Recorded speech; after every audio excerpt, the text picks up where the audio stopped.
भोलेनाथ जी के गले में सांप क्यों होता है? क्या आप बात कही, ये होती है क्वेश्चन मार्क। देखिए आज एक बार दोबारा करिए क्वेश्चन। भोलेनाथ जी के गले में सांप क्यों होता है? इसे इधर देख के बताइए, क्या पूछा आपने? भोलेनाथ जी के गले में सांप क्यों होता है? देखिए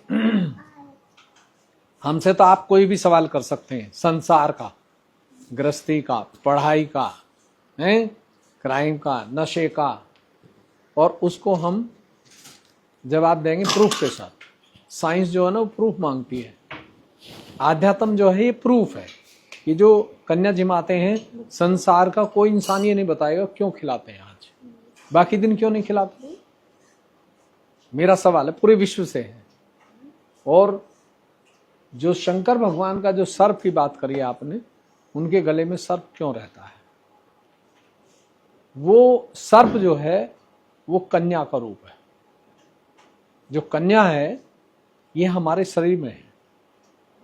उसको बहुत सारे लोग सरपणी बोलते हैं, कुछ लोग उसको कुंडलनी बोलते हैं, कुछ लोग उसको बहमाता बोलते हैं, और मुसलमानों में उसको क्या बोलते हैं? रूहानी, उर्दू में। और वो हर इंसान के अंदर है, हर इंसान के अंदर है। जब बच्चा छोटा होता है माँ के गर्भ में, तब वो सरपणी हमारे शरीर में आ जाती है। उसको कन्या बोलते हैं, देवी बोलते हैं। और उसके 9 रूप होते हैं देवी के। 9 रूप है ना, जैसे स्कंदा है, कुमारी है, ब्रह्मचारिणी है, शैलपुत्री है, तो ये 9 रूप है। तो वो जो 9 रूप हैं वो गले में इसलिए डालते हैं उस सरपनी को, वो उनकी एक शक्ति भी है, और उनको जहर नहीं चढ़ता। अगर वो खा भी जाए, काट भी जाए, तो शंकर भगवान को जहर नहीं चढ़ता। इसलिए आपने देखा वो निवाला लेकर जहर का पीते हैं ऐसे, हैं, नीलकंठ कहते हैं फिर उसको। तो ये जो सरपनी है, सब सर्प जो है, ये उनकी वेशभूषा है। जैसे आपने अभी ये सूट पहना, फिराक पहना, सुंदर पहना, नया पहना है, ऐसे उनके ये वस्त्र हैं। वो मृगछाला पहनते हैं और बाकी वो सर्पों की माला डाल के रखते हैं। तो सर्प को वो जो कुंडलनी शक्ति, जो कन्या है, उसको गले में रखते हैं, वो ही गौरी है। तो जो सर्प शिव जी रखते हैं वो उनका आभूषण है। जैसे आप सोने की, चांदी की चीज पहनते हैं, लेकिन वो सोना चांदी पहनते नहीं, वो तो सर्प को पहनते हैं। तो सर्प उनका आभूषण है। लोग उससे डरते हैं। वो डरते नहीं क्योंकि जो उनका जहर है ना सर्प का, वो उनको चढ़ता ही नहीं, वो जहर से ऊपर है। उसको हम बोलते हैं शिव तत्व, आत्मा का आनंद। तो वो अंदर है, तो इसलिए उनको सर्प ही पसंद है। ठीक, और कोई पूछ?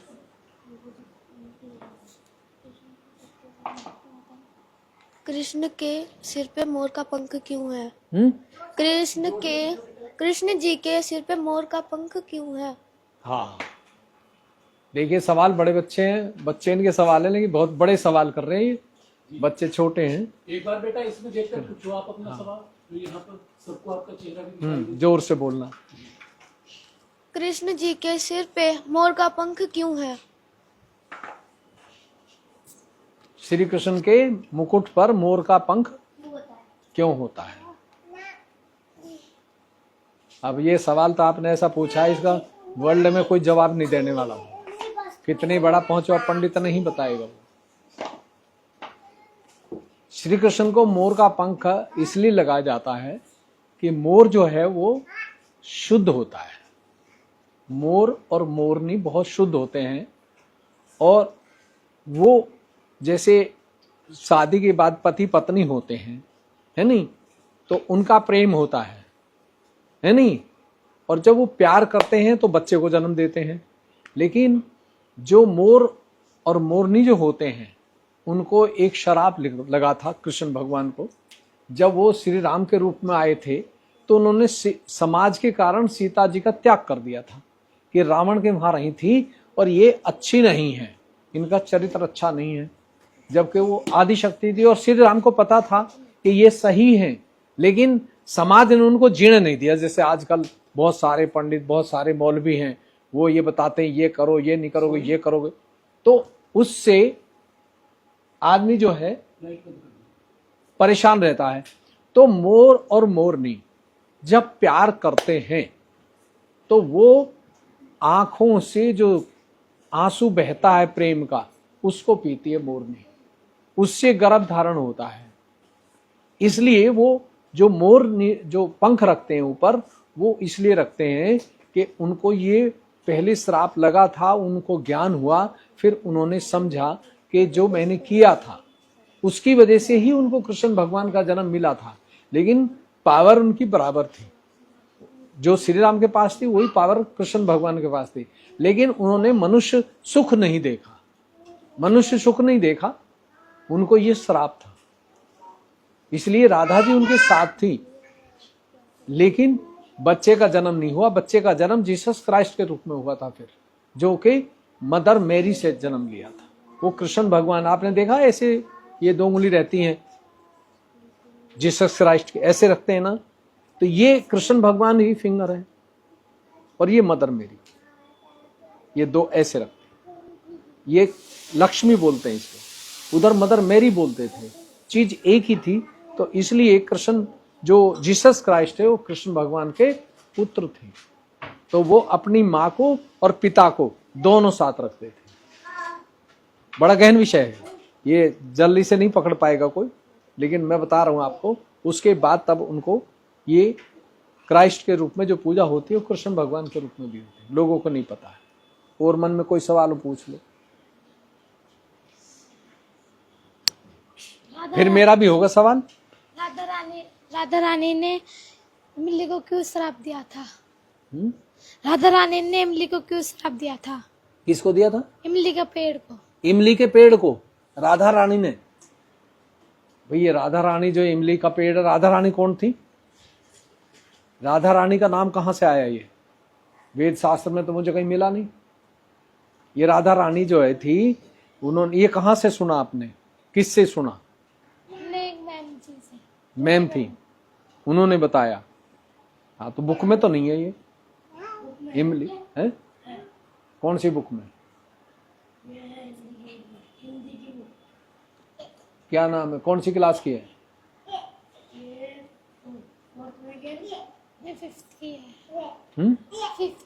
अब देखिए, जो बुक का आप नाम ले रहे हैं, मुझे पेट में दर्द हो गया बुक का नाम लेते ही। ये कमाल है। जो राधा रानी है, ये जो राधा रानी है, आज की बात कर रहे हैं, पहली नहीं है ये चीज। राधा के सिवा कोई दूसरी राधा नहीं आई थी, राधा ही थी। वो कृष्ण भगवान की पत्नी थी, उनकी शक्ति थी। ये जो कथा बनाई गई है और वो जो हम किताब पढ़ रहे हैं आज, उनसे बच्चों को तकलीफ भी हो रही है। क्यों? क्योंकि जो किताब लिखने वाला इंसान है, अगर वो धर्म का नहीं है तो उसके किताब के पढ़ने से फूड पॉइजन होता है। जो हाथों से चेतन निकलना चाहिए, उस चेतन, अभी जैसे आपकी मम्मी ने वो बनाया आपके लिए, पूरी कचौरी बनाई, तो अगर इन्होंने प्रेम से बनाई है तो उसके खाने से बीमारी समाप्त होती है, बीमारी कटती है। खाने से बीमारी समाप्त होती है, कैंसर भी ठीक कर सकती है ये। जब इनके हाथ पे वो ब्रह्म शक्ति आएगी जो राधा के पास थी, जो कृष्ण भगवान के पास थी, जब इनके पास आ जाएगी तो इनको दवाई देने की जरूरत नहीं पड़ेगी बच्चे को। ये हाथ से रोटी बनाएंगे, कुछ भी चीज बनाएंगे, चाय बनाएंगे, तो उससे भी बीमारी समाप्त हो जाएगी। समझ गए? ये विद्या आज किसी के पास नहीं है, ये श्री कृष्ण के नहीं है। किसी के बात कोई बात नहीं, सबसे जरूरी नहीं है, जो है जिसके मन में हो वो पूछे। क्या है लेना? कोई बात नहीं, तो आपको समझ में आगे होगी। अब मैं ही करूंगा आपसे सवाल। नहीं है कोई? हाँ ठीक है। अब आप आगे जो बात चल रही है, मेरा सवाल है अब आप सबसे, जो रसोई में उनसे भी है, इनसे भी है, जो प्रेस वाले उनसे भी है, सबसे है, पूरी दुनिया से है, कि ये कन्या जो है नवरात्रों में बुला के खिलाते हैं, बाकी दिन क्यों नहीं खिलाते?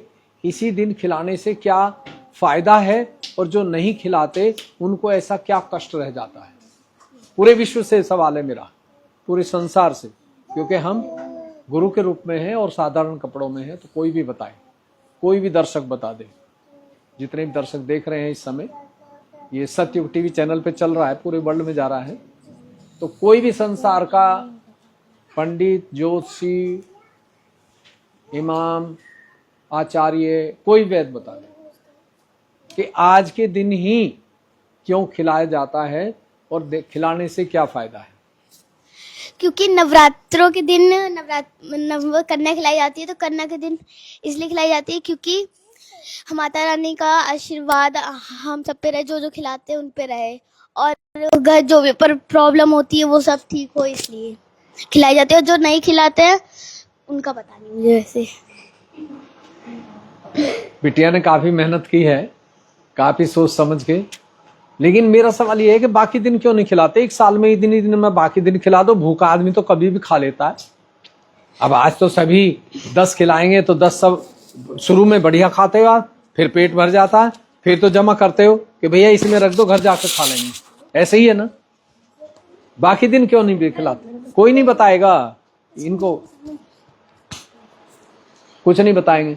आप बताएं। अब बड़े इनसे सवाल चल रहा है, छोटे इनसे नहीं। और जो खिला रहे हैं इस घर में उनसे भी बात चल रही है, वो भी बता सकते हैं। कोई भी वर्ल्ड का कोई भी आदमी बताए, क्वेश्चन मेरा मार्क है संसार में, उस पे आ भी रहे हैं लोग कि आज के दिन ही खिलाया जा रहा है, बाकी दिन क्यों नहीं खिलाया जा रहा है। एक गरीब आदमी जो कोई जरिया नहीं है, वो तो बेचारा बाकी दिन भी बहुत भूखा रहता है, बच्चे भी भूखे रहते हैं।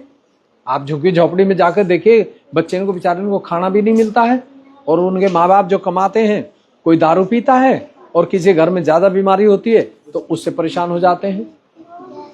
तो आज के दिन ही खिला करके क्या चीज है?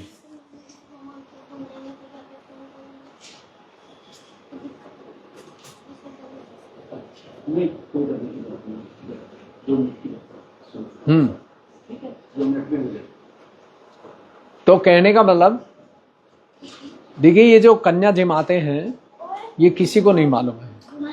संसार में ये एक प्रथा चली आ रही है, और इस प्रथा में किसी को नहीं पता क्या है। हिंदू को भी नहीं पता है, ना किसी मुस्लिम को, ना सिख को, किसी को नहीं पता संसार में। लेकिन आज हम बताएं कि ये सतयुग टीवी जो चला है, ये सतयुग टीवी हमने शुरू किया है, और सतयुग में जो कन्या खिलाते हैं, अब उनको कन्या रोजाना खिलानी है, और उन कन्याओं को खिलाना चाहिए जो वास्तविक में एक अबोध हैं, जिनके पास अच्छे बुरे का ज्ञान नहीं, ये अच्छा कपड़ा है या ये बुरा कपड़ा है। ऐसे बच्चों को खिलाना चाहिए। जैसे ये अब छोटे हैं तो इनके पैरों से भी ब्रह्म शक्ति निकलती है।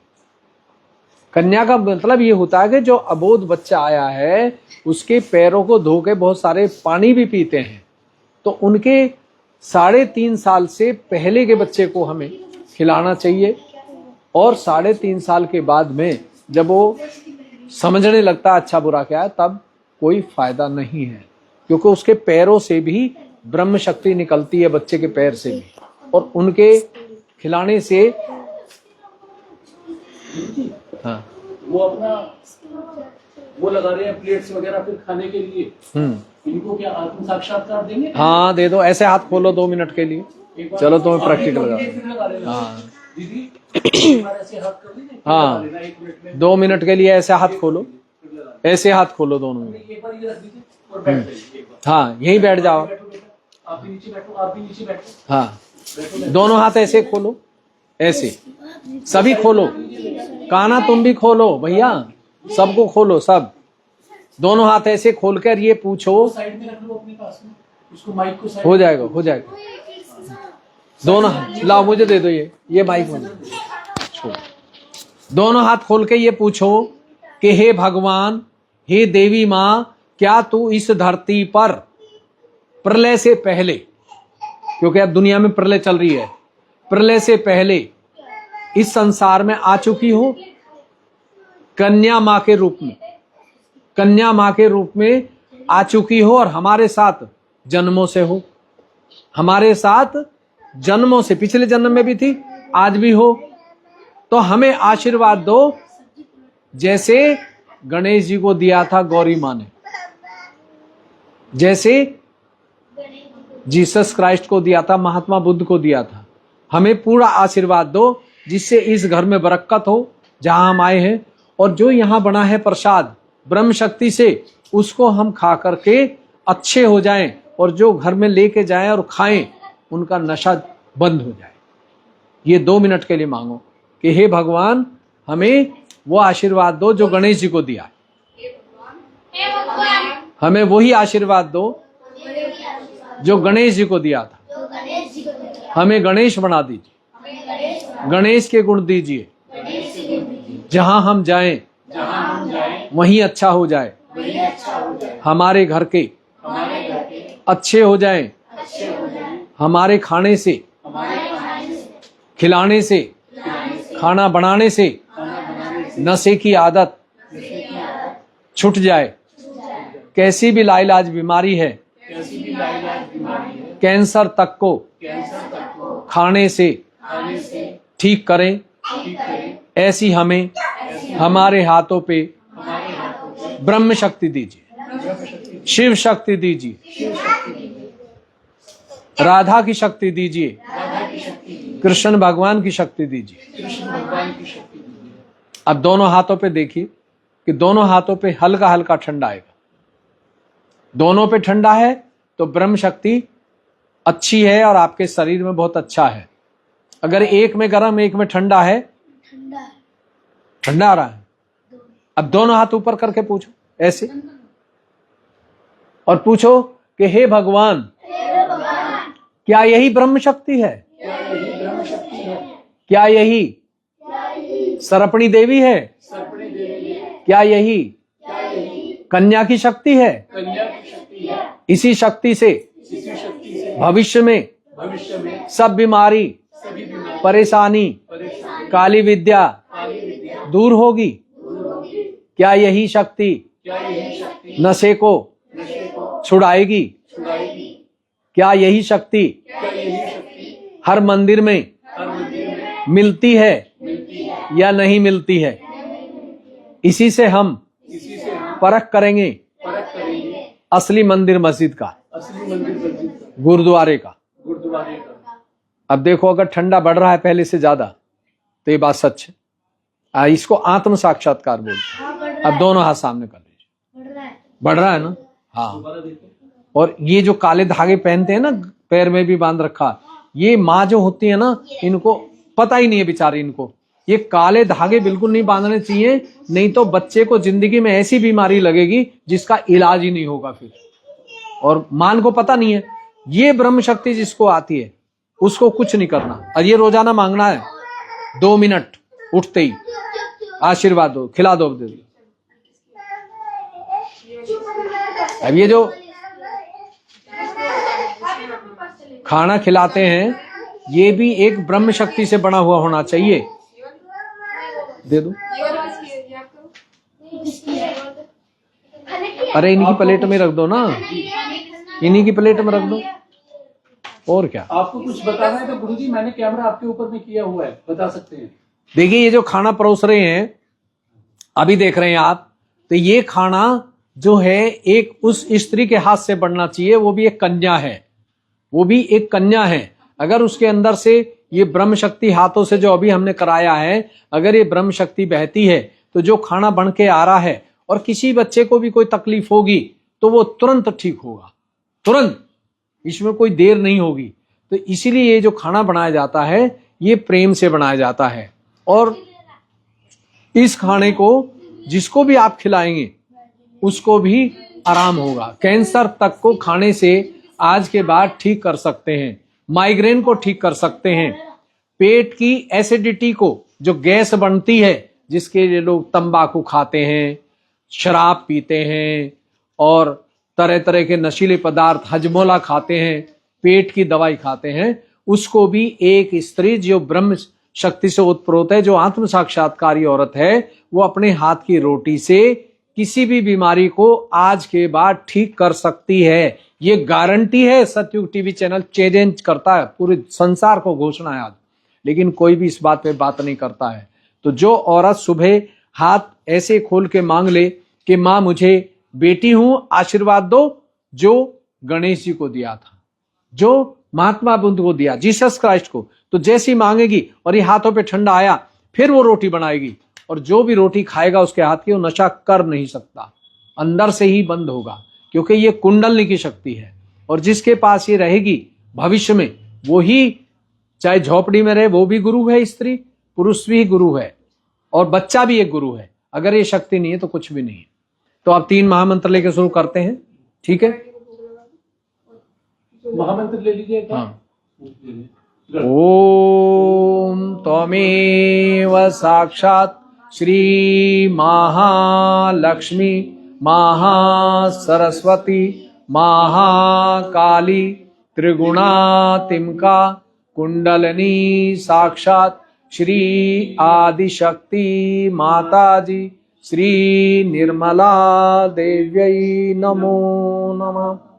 ओम त्वमेव साक्षात् श्री कल्की साक्षात् श्री आदिशक्ति माताजी श्री कुंडलिनी मां नमो नमः। ओम त्वमेव साक्षात् श्री कल्की साक्षात् श्री सहस्रार स्वामिनी मोक्ष प्रदायिनी माताजी श्री सर्पणी मां नमो नमः। ओम त्वमेव साक्षात् श्री गणेश साक्षात् श्री आदिशक्ति माताजी श्री कन्या मां नमो नमः। ओम त्वमेव साक्षात् श्री अन्नपूर्णा साक्षात् श्री आदिशक्ति माताजी श्री कुंडलिनी मां नमो नमः। हे भगवान, हे देवी मां, सभी देवताओं को, देवियों को लेकर आप हमारे साथ इस प्रसाद को स्वीकार कीजिए, और इस प्रसाद में ऐसी ब्रह्म शक्ति दो, जो भी इसको खाए उसकी हर परेशानी, काली विद्या, कोई भी बीमारी वो दूर हो जाए। आशीर्वाद दीजिए, आशीर्वाद दीजिए, हृदय से विनती है माँ, आशीर्वाद दीजिए। खाओ, ग्रहण करो। आप लगा दो, क्या भोग लगवाना। और वो जो फोटो है सामने, वो फोटो एक बार देख लो। हाँ, जो ये वाला फोटो है ना, ये अवतार का फोटो है। यही थी राधा पहले, यही सीता थी, यही फातिमा थी। ये फोटो बाजार में 70-60 साल से नहीं बिकता, और जहां ये लग जाता वहां भूकंप भी काम नहीं करता। कैंसर जैसी बीमारी को आप ऐसे हाथ करके ठीक कर सकते हैं। बच्चा भी ठीक कर सकता है, जिसके पास ये ब्रह्म शक्ति है, औरत भी ठीक कर सकती है, पुरुष भी ठीक कर सकता है। मतलब परिवार के लोग भी ठीक करेंगे, दवाई नहीं दी जाएगी इसमें। ठीक है, शुरू करो। हाँ हाँ हाँ।